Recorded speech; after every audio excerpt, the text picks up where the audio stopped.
এ ভাই একবারে last June, মেয়ে মানুষের লাস্ট জুনে আসতে পারছি, মানে ভাগ্যের বিষয়। দেখি অপর পাশের এনিমিটারেও মারতে পারি কিনা, আর বয়াটা আনতে পারি কিনা। আর বয়াটা যদি আনতে পারি অনেক প্লাস পাবো, এবং কি হিরোইকটাও ডান দিতে পারবো। দেখি এনিমিটারে মারতে পারি কিনা।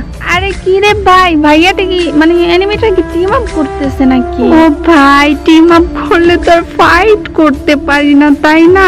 দেখো কিভাবে টিম আপ, এ মা ইমোটো দিচ্ছে ভাই, মানে কি বলবো, কত একটা আত্মবিশ্বাস ইমোট দিচ্ছে। যেহেতু টিম আপ করছি, চাইলে কিন্তু আমি হেঁটে সই করে ভাই মায়েরা দিতে পারি, কিন্তু আমি মারবো না, কারণ মারলে বলবে মেয়েরা বেঈমান। এমনিতেই সবাই বলে যে মেয়েরা নাকি বেঈমান। তো আর কি, ভাইয়ার সঙ্গে আমি আর ফাইট ফুইট করবো না, আর ম্যাচটা বয়াটা আমি ভাইয়াটাকেই দিয়ে দিব। আরে আরে, ও আমার ভালোবাসা মানুষগুলো, আরেকটা জিনিস খেয়াল করছো, ড্রেসআপটা কেমন চেনা চেনা লাগতেছে ভাই। এটা তো ইসমাইল ভাইয়ার ড্রেসআপের মতো। আর ইসমাইল ভাইয়া তো বিয়ার র্যাঙ্কে শুধু টিম আপ করে। ইসমাইল ভাইয়া কিন্তু আমার অনেক ফেভারিট একটা টিকটকার। এটা কি আদৌ ইসমাইল ভাইয়া? আচ্ছা, ও আমার ভালোবাসার মানুষগুলো বেশি বেশি করে ইসমাইল ভাইয়াকে মেনশন করো, যাতে আমার এই ভিডিওটা আমার এই ইসমাইল ভাইয়ার কাছে যায়। আর ও আমার ইসমাইল ভাইয়া, আপনাকে বলতেছি, আমার এই ভিডিওটা যদি কখনো আপনার সামনে যায়, প্লিজ একটা কমেন্ট করবেন, তাহলে অনেক খুশি হব।